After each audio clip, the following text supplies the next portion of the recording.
So the Battle of Bannockburn is a major decisive point in English and Scottish history. It is the last major pitched battle in the Scottish War of Independence. It also is, of course, the death knell for Edward II's reign. Of course, he's going to reign longer, but this really ends it for him. So the background to this is the Great Cause. This is a succession crisis within Scotland when the Scottish king dies, and then the heir apparent dies, and there's a whole bunch of claimants who then try to claim the throne, and it's not really clear who's actually the most legitimate. Some try to play some funky games with the logic so they can become king. There's a guardian council that got established a while back. They're trying to figure this out. And it appears civil war is imminent, so they ask the English King Edward I to go and arbitrate out this whole mess. He instead takes advantage of the situation and ironically makes it worse. But eventually he's able to get a pledge of support by John Balliol, who's one of the main claimants. He's one of the ones with the stronger claims. He says that he's going to effectively treat Edward as his superior. And so Edward kind of gives the go-ahead. The Guardian Council ends up electing King John. There's several rival claimant supporters who switch to John just to get this over with. And so King John John Balliol becomes King John the First of Scotland.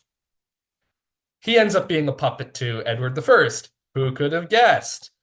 And the result is that John Balliol kind of does whatever Edward tells him. When at one point Edward asks him to send troops to France to fight in the war for England, he calls for his lords to do that. Now none of them listen to him, and that becomes very quickly as the Scottish nobility just start ignoring King John. And the result is that the Scottish Parliament threatened to toss him out, saying that, hey, if you do not uh, if you do not act in the best interest of Scotland and if you keep acting in the best interests of England, you're done. And so he reneges. He says, okay, fine, I'm going to support Scotland. Edward I of England is enraged. He invades Scotland. There's one battle. King John is immediately captured. Most of the Scottish nobility leadership is all captured. That seems to what should have been the end of it. It's one quick and easy solution. But it's not. While the Scottish lowlands are taken by the English, the Scottish Highlands are not. And various leaders emerge within the Scottish Highlands, within the Scottish clans, to try to uh, throw off the English. One of these is William Wallace, just because he managed to outlive the rest.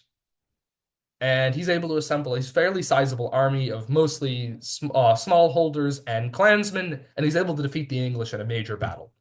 The Scottish nobility agree to support William Wallace. They declare him the Guardian of Scotland in the name of King John, who is a prisoner off in England, and then a prisoner somewhere else, and then a prisoner somewhere else, and he floats around doing that for a while. But that William Wallace wins this substantial victory, and it seems Scotland might be doing okay, and then he immediately gets defeated, and he gives up on the guardianship, and most of the Scottish lowlands once again fall within the English. Now, the Scottish nobles at this point actually do try to resist for a while. Doesn't go so well. They win a couple battles, but for the most part, the Scottish are fighting a losing battle. And eventually, the Scottish lords, they throw in the towel, and then the smallholders throw in the towel shortly after. This leads us to Robert the Bruce. Now, his grandfather was actually one of the major claimants in the Great Cause, so he has a claim on the throne. The Bruces, though, have been all over the place in their allegiances. When John Balliol first rose in rebellion, the Bruces ended up siding with the English because they were attacked by Balliol supporters. Then, when William Wallace does his whole thing, Robert the Bruce, kind of independently, he joins William Wallace, but then he ends up leaving him.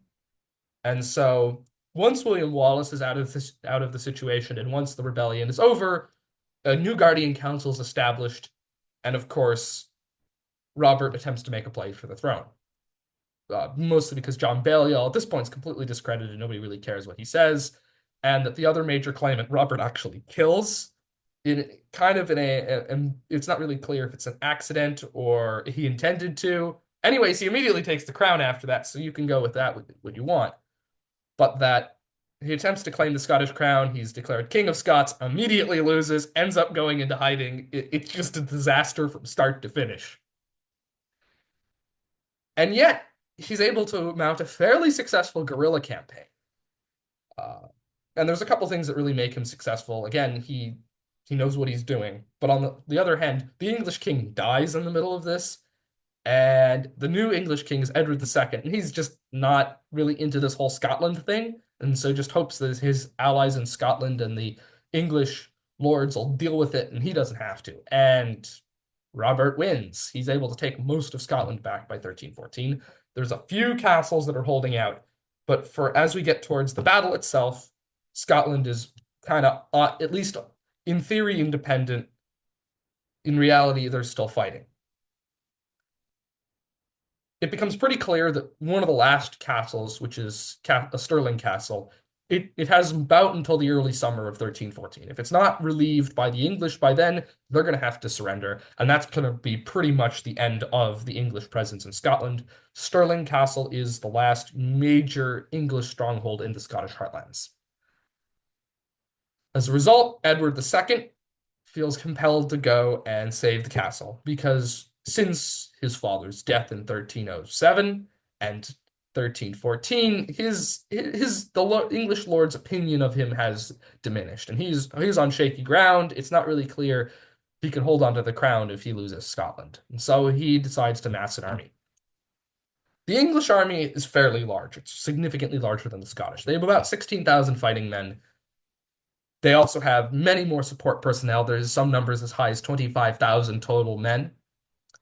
There's about 3,000 cavalry. They're the real fighting force of the English.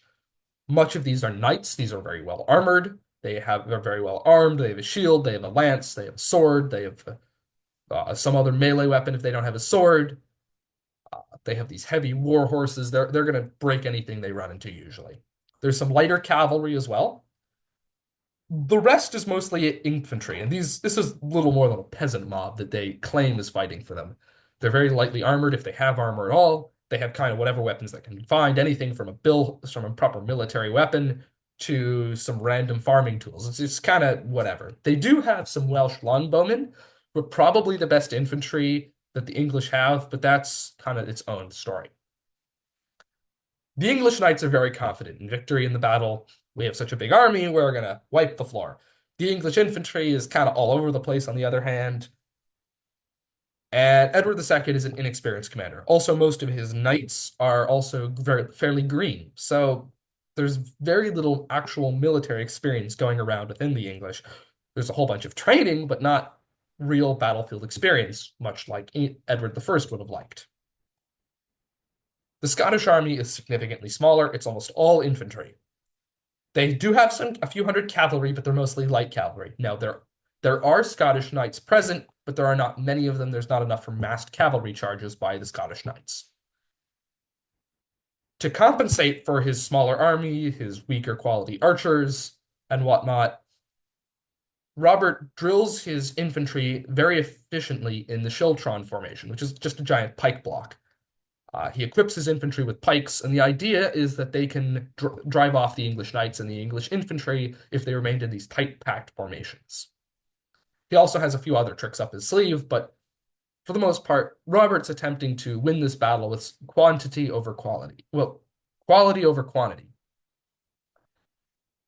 The English army, the Scottish army deploys itself in the Bannockburn, hoping to head off the English along this road in the forest. The English, of course, are marching northward on the main road to Castle Stirling. They have their cavalry in the front, their infantry in the rear. As the knights begin to cross open fields, the Scottish spot them from the armor glinting, and the Scottish then deploy their own cavalry to do some demonstrations. The English cavalry sees this, and the knights begin to move forward. They cross the Bannockburn. The Scottish knights withdraw very quickly, and the English knights see some of the Scottish infantry deploy out of the forest, which they're surprised with because infantry normally runs away from knights. One of the knights runs right down the road, seeing what he thinks is King Robert, which is in fact King Robert. And unfortunately for that English knight, he gets himself with a nice axe in the head. But the English knights, they begin to charge. They find this ain't happening. The ground has been torn up. There's pits. There's holes. The Scottish infantry is able to chase off the few scattered knights that reaches them. And it seems that this is just not a situation the English want to be in. So the English knights are ordered to withdraw. There's also some skirmishing on the Scottish left by a small force of English knights, but they also find the pike blocks. You really can't break them on open ground with a small number of knights. The English move north along the Bannockburn into a marshy area. The army is split on each side of the Bannockburn as they encamp. The English knights are very confident. There's so many of us. We just kind of bungled that because we were just deploying out of the line of march. The English infantry are not convinced in victory. Actually, many of them think they're going to lose. The heralds say, "Oh, we have such a big army, we're going to crush them." But the English infantry is unconvinced. They actually break into their supplies. They drink themselves into a stupor. It's kind of a mess. Second day of the battle, the Scottish infantry deploys itself onto open ground. The English see this and they send a small force of knights to attack them. The knights are driven off.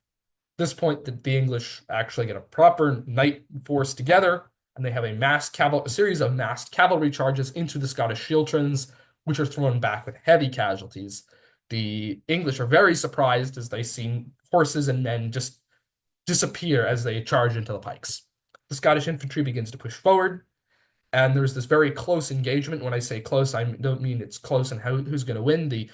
It's a melee brawl. That's kind of how this goes. The Scottish pikemen are in these tight packed formations. The English knights are attempting to get them on horseback.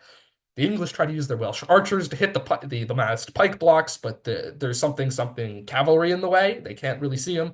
They try to move their archers around the Scottish flank from the north, only for the Scottish cavalry to descend upon the Welsh longbowsmen, and throw them off. And the Scottish archers are being far more effectively deployed. The English knights cannot break the Scottish. The Scottish are throwing in all their reserves. They begin to push forward against the Scottish. It starts really looking bad for the English. And the Earl of Pembroke, I think that's who it was, grabs the bridle of King Edward II and says, "We can't win this battle. I have to get you to safety now."